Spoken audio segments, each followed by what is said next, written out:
하나님 아버지 감사합니다. 우리 주 예수 그리스도께서 육신을 입으시고 이 땅에 오셔서 십자가에서 고난 받으시고 그 손과 그 발에 못에 찔리시고 또 그 흔적을 그 표시를 그대로 지닌 채로 부활하셔서 제자들에게 확신을 주신 것을 저희가 말씀을 통해서 보게 됩니다.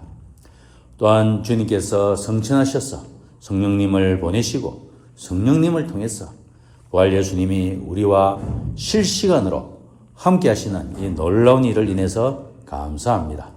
저희가 이 부활하신 예수님을 깊이 바라보고 확신하도록 도와주시고 또 부활 예수님의 증인으로 달려갈 수 있도록 도와주시옵소서. 주님 이 시간에 저희가 말씀을 삼하여 이 자리에 모였습니다. 주의 성령님께서 저희 가운데 깨닫는 영을 부어주시고 또 확신시켜 주시옵소서. 예수님 이름으로 기도합니다. 아멘. 2026년 4월 12일차 미래로 교회 목장 성경 교사반입니다.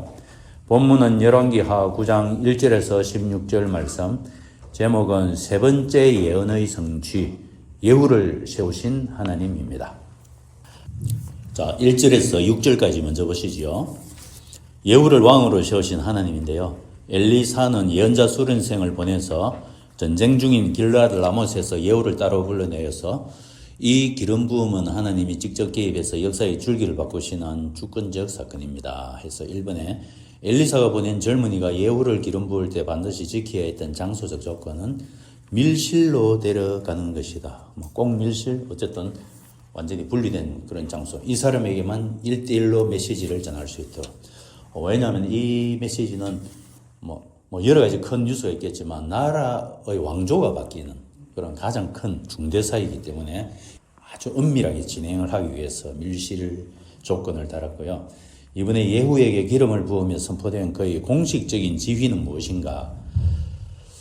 주님의 백성 이스라엘의 왕 이렇게 되어 있습니다. 주님의 백성. 앞에 주님의 백성이 붙는 것은 북이스라엘이 비록 타락은 했지만 그러나 소유 여전히 하나님의 백성입니다. 하나님이 소유권자이시기 때문에 그 하나님의 백성들이 하나님의 길로 바로 돌아오도록 너를 대리인으로 세운다. 이 사명이죠. 1절에 보시면 기름병을 들고 가는데 기름병은 아마 휴대용 작은 기름병이고 이 기름은 종류가 감람류, 올리브유입니다. 맨 처음에 나온 게 그거죠. 엑스트라 버진. 그 감람류를 가지고 가고요. 구약에서 엑스트라 버진 이 감람류로 기름을 붓는 대상은 왕, 선지자, 제사장. 그리고 기름의 뜻은 신약에서는 성령님을 상징합니다. 그래서 기름 부음. 우리는 기름을 안 붓습니다. 왜 안 붓습니까? 이미 성령님이 우리 속에 내주하고 계시기 때문에. 우리는 그래서 다 성령님으로 기름 부음을 받았다. 이렇게 표현하는데 오해하지 마실 것은 성령의 기름 부음을 받았다 하면 성령의 은사를 받았다고 생각이 쉽지요. 그것은 성경에서는 성령의 은사를 성령의 기름 부었다고 말은 안 합니다. 성령의 기름 부으심, 이것은 기름 부으심이 성령과 동격입니다. 성령으로 우리가 기름 부음을 받았다 이렇게 표현을 하고 있습니다. 그리고 예후가 등장하죠. 2절에 보면은 예후라는 사람은 이 연도는 기억을 해두시면 좋습니다. BC 841년 예후 왕조가 시작되는 게 BC 841년. 그 앞에 왕조가 4번 있었습니다. 여로보암, 바하사, 아합, 그리고 오늘 예후. 여로보암, 바하사, 아합, 예후. 여로보암은 22년, 바하사 23년. 이 두 사람 합하면 아합 45년.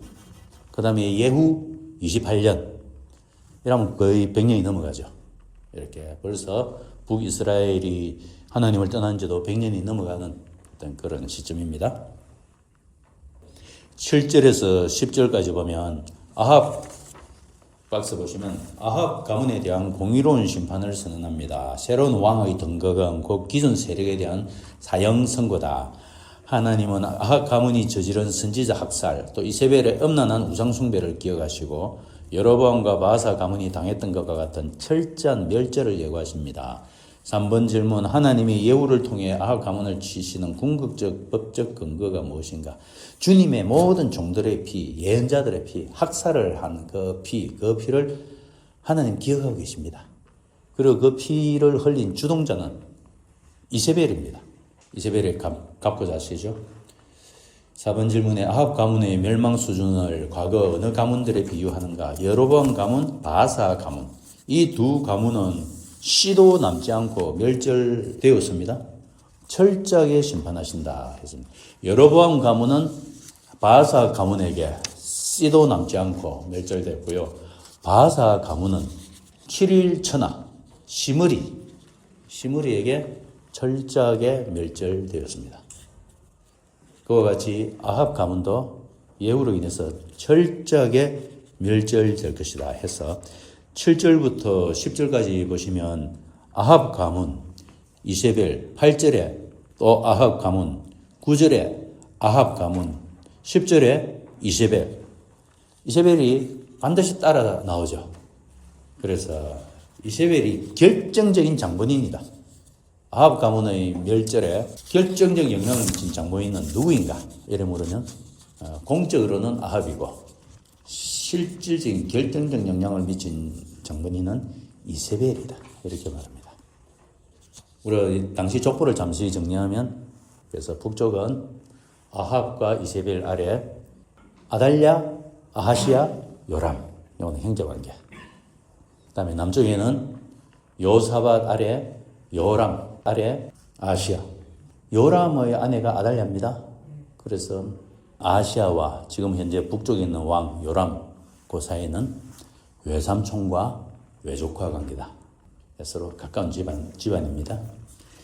어쨌든 이세벨에 대해서 특별히 강조를 많이 해놨습니다. 뜯어먹을 것이다. 개들이 뜯어먹을 것이고 매장할 몸도 남아있지 않을 것이다. 그 다음에 11절에서 16절까지 보시면 예후는 동료 장군들에게 기름 부음 사실을 알리고 장군들은 적과 왕으로 인정하고 나팔을 불고 또 정보가 새나가지 않도록 성읍을 봉쇄하고 5번 보시면 장군들이 예후의 즉위 소식을 듣고 행한 상징적인 복종의 행동은 옷을 벗어 발 아래 깔고 나팔을 불고 이거는 절대적 충성을 표시하는 것입니다.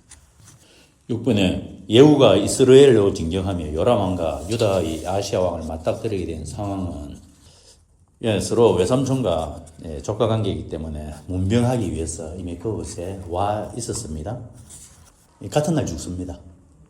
하나님은 악한 자들을 한 곳에 모아두셨다가 한 번에 심판하신다. 이걸 섭리적 심판이라고 하십니다.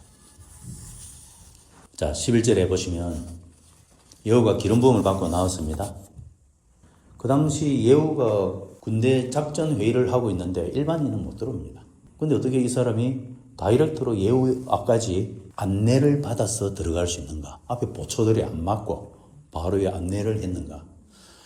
엘리사가 보낸 전령이라는 것을 이미 알렸다는 것이죠.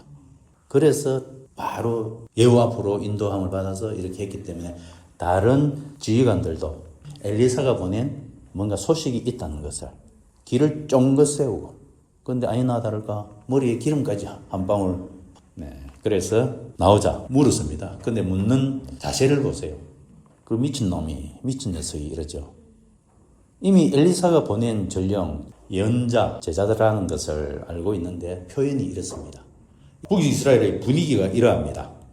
하나님의 선지자를 북이스라엘에서는 이렇게 부르는 상투적 표현이랍니다. 아주 홀대하고 조롱하는 표현. 그 미친놈들, 미친 자들 이렇게 부릅니다.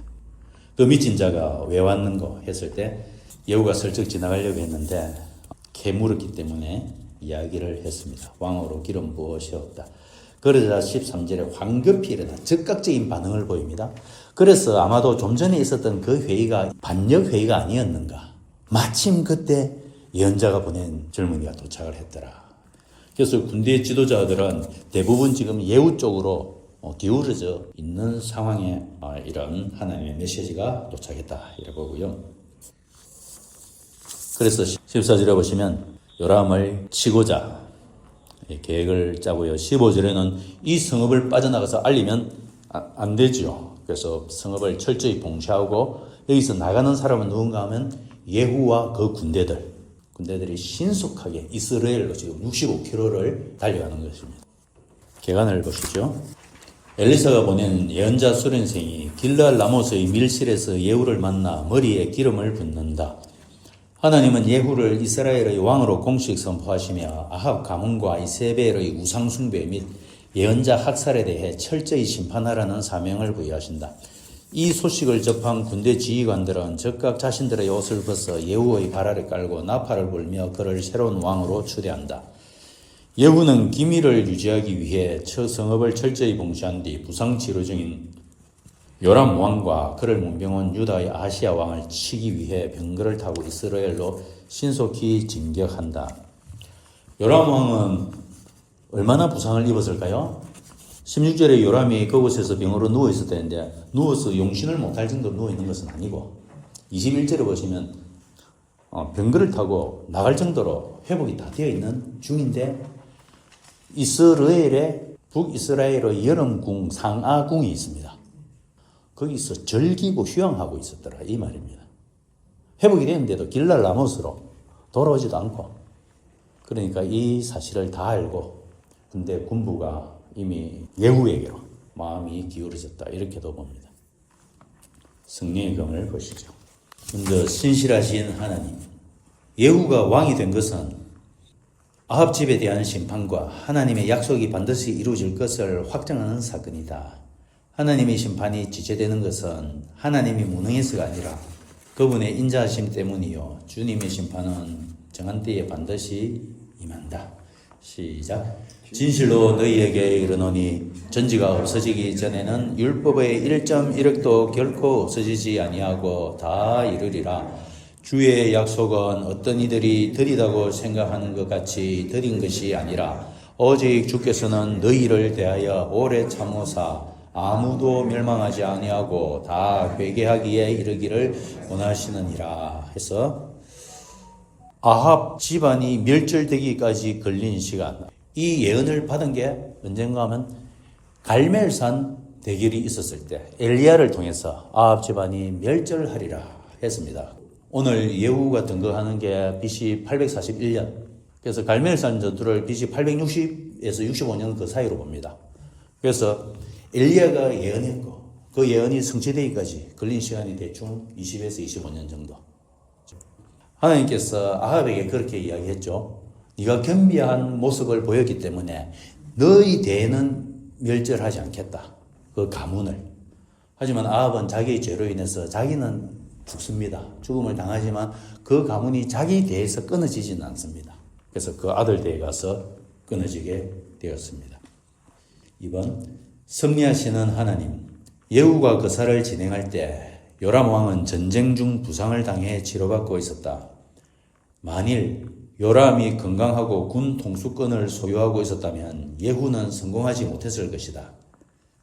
하나님은 사람을 세우실 때 그 사명을 잘 감당할 수 있도록 모든 환경을 만들어 주신다 해서 모세를 세우실 때 모세는 이미 애국 궁궐에서 모든 교육을 다 받고 그 다음 또 미디안에 가서 광야 교육 다 마스터하고 그렇게 준비된 사람 에스더는 자기가 왕비가 되었을 때 왜 됐는지 몰랐지만 그러나 다 뜻이 있었습니다.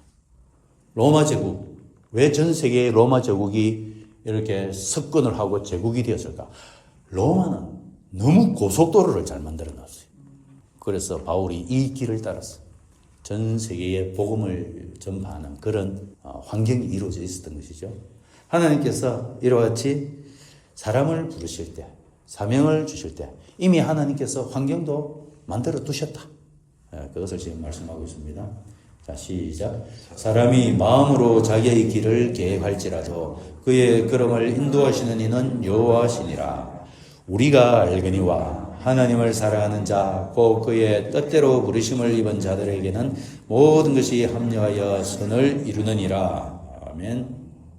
요람 왕이 부상을 당해서 그 자리에 없었고 그 자리에 젊은이가 나와서 메시지를 전했고 메시지를 전하는 그 자리에 군 지휘관들 한 자리에 다 모여 있었고 그래서 기름 부음 받고 나오자마자 바로 나팔을 불어서 왕으로 즉위를 또 알리고 어쩌면 아주 우연처럼 보이죠. 우연처럼 보이는데 하나님께서 시간과 장소까지 다 이렇게 섭리하셨다 이렇게 말씀합니다. 3번에 정상적인 그리스도인, 하나님의 선지자를 미친 사람으로 조롱하는 북이스라엘의 영적 상태는 복음을 거부하는 오늘날의 모습과 닮아 있다. 그리스도께서 동정녀에게서 나셨고 죄인들을 위해 십자가에서 죽으셨고 3일 만에 다시 살아나셨고 성령님이 내주 동행하시고 하나님은 한 분이시며 동시에 세 분이시다 라는 말은 그들이 보기에는 미련하고 어리석고 정신 나간 소리다. 이 내용은 우리 사도신경이죠.